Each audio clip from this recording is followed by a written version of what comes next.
Demon Emperor Chapter 567 at 568.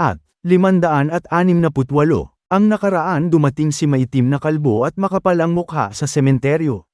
Nagalit na galit, tinanong sila ni Chufa kung anong sadya nila. Bakit bigla dalaw sa kanya?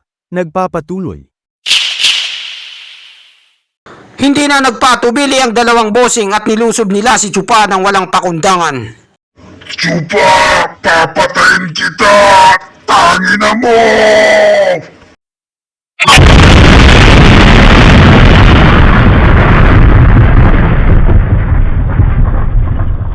Patay na siguro siya sa lakas ng pag-atake ko. Hindi mo masasabi yan. Anong ginagawa niyo dyan, dalawang kupal? Chupa, may lakas ka pa ng loob na magtanong sa amin. Bulag ka ba o sadyang ayaw mo lang makita ang katotohanan? Ang mga immoral na ginawa mo. Nakakahiya ka. Ngayong araw na to, kukunin ko yung ulo mo. Para mabigyan ng katarungan ang ginawa mo sa mga bata. Kay UR na batang Blondie. At kay Gang R na anak ni Kalbo. Ha! Ngayon alam ko na. Yun pala ang nangyari at dahilan kaya kayo napasugod dito. Chupa, kung may problema ka sa amin o lihim na galit, sa amin mo ibunton. Huwag mong idamay dito ang mga bata na walang kasalanan. Sila ang tinitira mo dahil alam mong wala silang laban.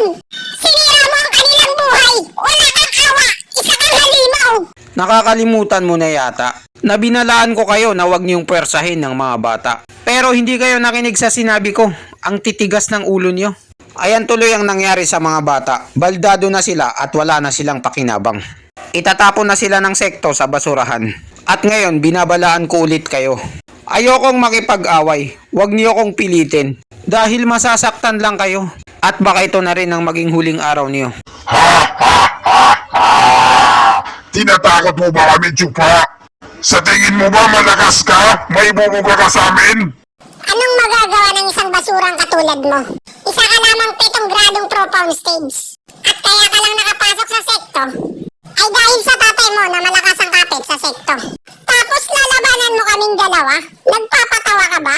Alam mo ba ang pinagkaiba ng isang radiant stage sa tropa on stage? Kayang-kaya ka naming patayin gamit lang ang isang utot. Alam ko na marami kayong nalalaman. Pero mas marami ang alam ko kaysa sa alam nyo. Hindi ako isang pipitsuging cultivator lamang. Kaya pinapaalalahanan ko kayo. Huwag kayong magsisimula ng hindi niyo kayang tapusin. Oh, talaga ba? Kung ganun, tikman mo ito! Spiritual pressure, pinagsamang reaksyon namin!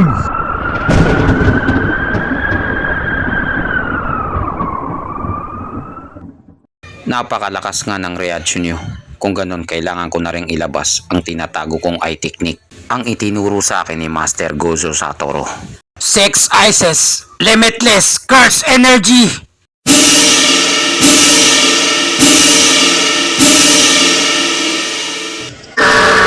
Iwiling, makapanang mukha, anong klaseng kapangyarihan to? Ang lakas! Hindi ko alam, Kalbo. Huwag kang magtanong sa akin. Ngayon ko lang dito naranasan sa buong buhay ko. Mukhang tagilid kami sa laban na to. Imposible. Paano mo nagawa ang ganong kalakas na teknik?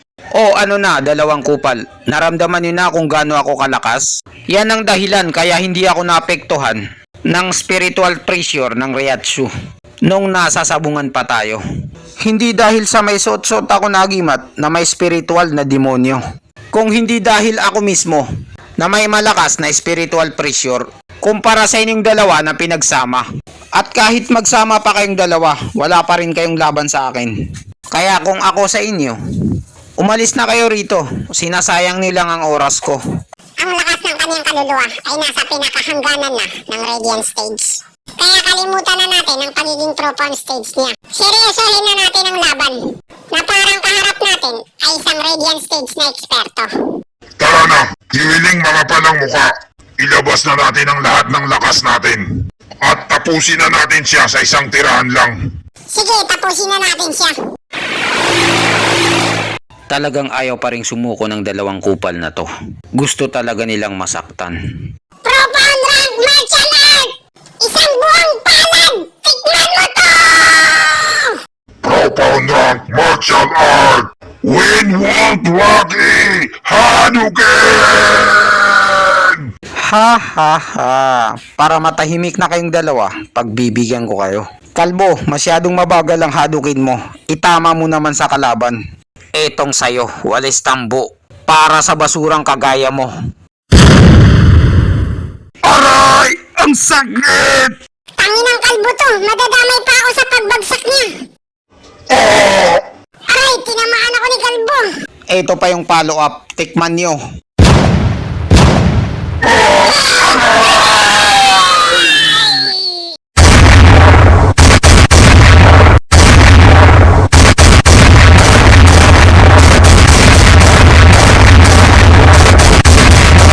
Nagliliyab na ang buong katawan ni Chupa na pinagsamang chakra at course energy. Chupa! Ayos ka lang ba? Hindi ka ba nasaktan? Ano to? Nakalbo ang buong kagubatan. Napakalaking nasira sa kalikasan. Ano ba talaga ang nangyari dito, Chupa? Matandang ewan. Anong ginagawa niyo rito? Gusto ko sanang pigilan yung dalawang busing na wag nilang ituloy ang binabalak nilang masama para magkaroon tayo ng oras na tawagin ang 4 na kambal na tagapamahala para matulungan kanila. Pero sa tingin ko, hindi na ata sila kailangan. Ha ha ha ha ha. Maraming salamat na lang, matandang ewan, dahil sa pag-aalala mo sa akin. Pero hindi na natin kailangan gawin yun. Dahil hindi ako kayang saktan ng dalawang kumag na to. Kunin mo na lang sila dito at isama mo pag alis mo. Dahil magtatagal pa ako sa lugar na to. Saka na tayo magchismisan pag alis ko rito. Patungkol sa mga demonyo at mga daw. Sige, ikaw ang bahala, Chupa. Basta masaya ka, suportanta ka. Chupa, balang araw mapapatay din kita! Pagbabayaran mo ang masasabang ginawa mo! Kailangan mong panagutan ang ginawa mo! I swear na Batang Mga kupal, itatak nito sa kokote niyo. At huwag niyong kakalimutan, hindi ako si Santa Claus o Santo para kaawaan kayo. Pero kilala niyo ako, at least hindi tayo magkaaway. Ako, kayo at ang mga bata. Wala naman tayong sama ng loob sa isa't isa. At saka, hindi niyo naman ako niloko. At para sa akin, napakadali lang natapusin kayong dalawa. Bakit pa ako magsasayang ng oras at gagawa ng plano? Kung hindi ikaw ang nagbalak sa mga bata, sino pa ba? Di ba sinabihan mo kami na yan ang mangyayari sa kanila pag hindi kami nakinig sa'yo? Isa lang ang ibig sabihin nun, na alam mo ang magiging resulta ng mangyayari sa kanila. Dahil ikaw mismo ang nagplano. Ganito kasi yon, makinig kang mabuti, kupal. Ba't hindi niyo tanungin si Humi Air na single mom? Di ba siya lagi ang kasama ng dalawang bata? Tumutulong sa kanila sa lahat ng bagay? Ano? At bakit naman siya? Chupa, huwag mong sisihin dito si Mier na single mom. Dahil wala siyang kinalaman dito. Ano ang katibayan mo at siya ang itinuturo mo? Putangin na mukha! Hindi ko na problema yan kung ayaw niyong maniwala sa akin. Kayo na ang bahala kung paano niyo aalamin. At saka sa susunod na pumunta kayo sa akin, siguraduhin niyo na tama ang hinala niyo. Dahil kung hindi, ang mga alagad ko, wawakasan nila ang buhay niyo kung saan kayo nakatayo. Kuwelang maitim na kalbo. Totoo kaya ang sinasabi ni Chupa? Naniniwala ka ba sa kanya? Hindi ko rin alam. Pero may tama siya sa isang bagay.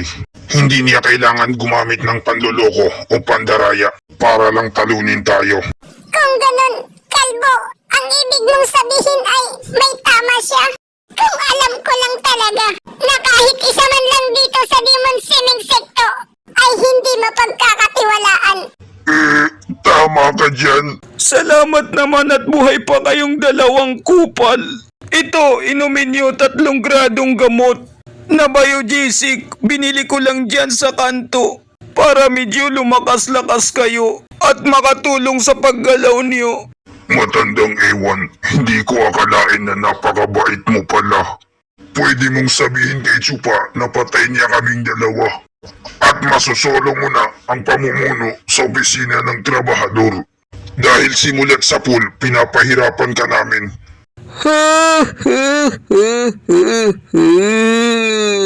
Isa lamang akong matandang hukluban na buong tempering stage. Halos buto-buto na rin ang katawan ko. Kahit mabuhay man kayo o mamatay, wala akong pake dahil marami namang papalit sa inyo.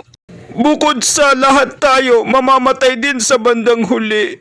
At yun talaga ang nakatadhana sa atin na hindi natin matatakasan. Ang pagkabuhay at pagkamatay ay natural lang. Lahat ng mga nabubuhay sa mundo ay makakaranas niyan. Napakaraming mag-aaral na nalulung sa sabungan. At yun ang naging tadhana nila. Doon na rin sila kumikita para sa mga materyales. Pero ang kanilang kamatayan ay nagbibigay buhay sa iba para mabuhay. Matira matibay. Kahit na malupit ito, mayroon din naman itong magandang naitutulong. At nakakalungkot naman kung kayong dalawa ay maagang mamamaalam sa mundong ito. Hay nako, matandang ewan. Kahit ano pa man yan, hindi ko talaga maintindihan. Walang pumapasok ni isa sa kukote ko sa mga pinagsasabi niyo. Pareho kayo ni Chupa, malalim ang pananalita, hindi ko rin maintindihan. Sir Kuy lang, huwag ka nang mag-isip. Wala ka namang utak. Mas mabuti pa gamutin mo na lang yung sugat mo.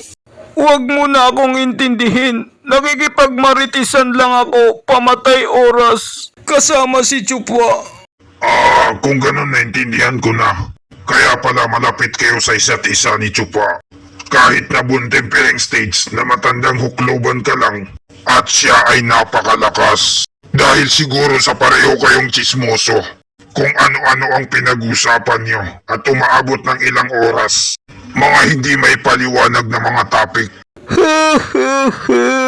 Tama ka sa sinabi mo, Kalbo. Dahil yan sa kaming dalawa, gusto naming maintindihan kung anong bumabalot na misteryoso sa buong sanlibutan. At dito nagtatapos ang chapter 567 at 568. Maraming salamat po sa panunood nyo. Mag-subscribe para laging updated sa buhay ni Chupa.